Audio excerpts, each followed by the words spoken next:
Hey everybody, Ray Duran, Pastor University Vineyard, sending out a message to our church and community that we are resuming services May 31st, Pentecost Sunday, and we're excited about that.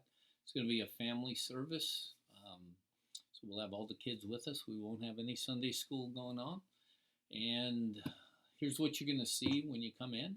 We'll have people at the front doors with hand sanitizer. We'll have greeters inside the front doors. We'll be directing everybody into the service. We'll have chairs spread out so you can social distance. We'll have some masks available. Some of our greeters will have masks on. We're not requiring masks, but we're going to have them available.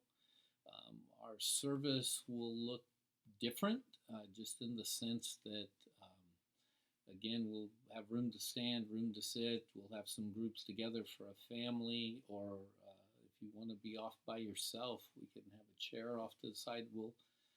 That's what it'll look like. It'll have a different feel. I'm sure in some ways it'll feel a little different just getting together. In some ways it'll be exciting getting together. I just encourage you that are comfortable to come. And those of you that are not comfortable, stay home, watch us on the live stream. That's why we're going to continue to do that for the foreseeable future, indefinitely.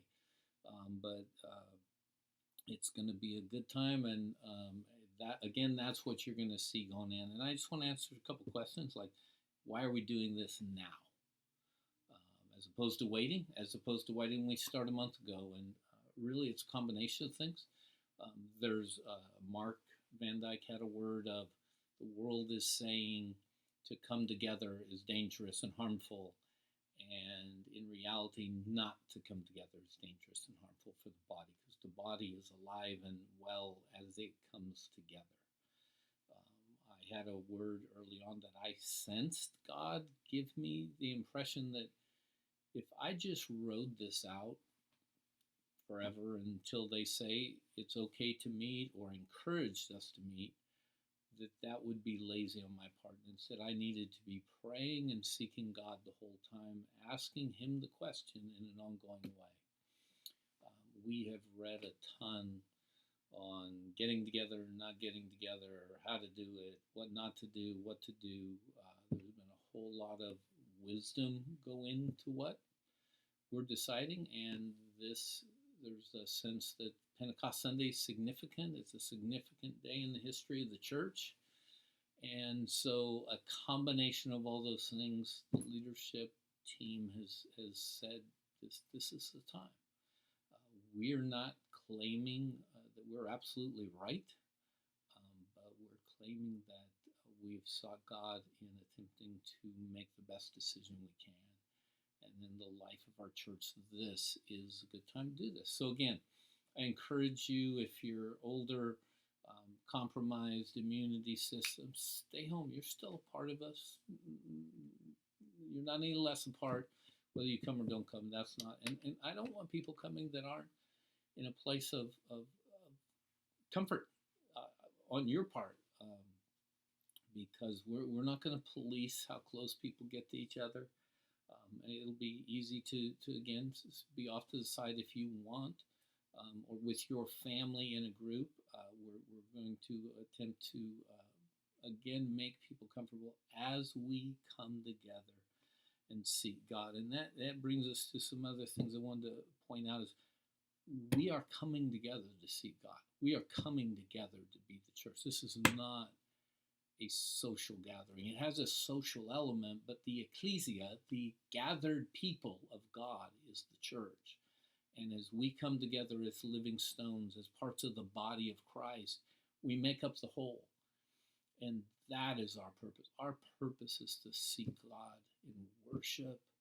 I'm not sure how long my message will be. It could be 2 to 5 minutes, or 20 would be a stretch, but it's to seek God. It's to pray. It's to be with each other, worshiping Him with all our hearts. And I encourage you that be your attitude and your point of view as you come in. We want to be His body.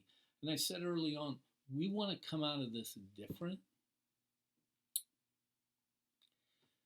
we want to be more transformed into the image of his son Jesus. So come with that attitude, with an expectation of him meeting us in that, with an expectation of him being with us and connecting again in a fresh way. He's always renewing the church, especially as the church leans into him. And that's what this is about.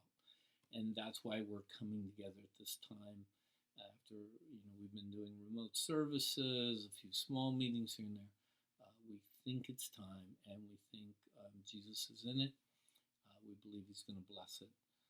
I would encourage you to be there, to come together and, again, be the church. We're always the church, but by definition, by the exact wording of the Greek ecclesia, by the very nature and purpose of who we are and what we do, it's as two or more gathered that he's there in our midst, and that the things take place that can only take place in the church. So God bless you, whether you're coming to meet with us now or watching online, and you'll catch it. We'll all get together later. I've been talking about the party to come. And that's around the corner too. And when we celebrate this time, this season in history being over, we'll probably have more than one. God bless you. Talk to you and see you soon.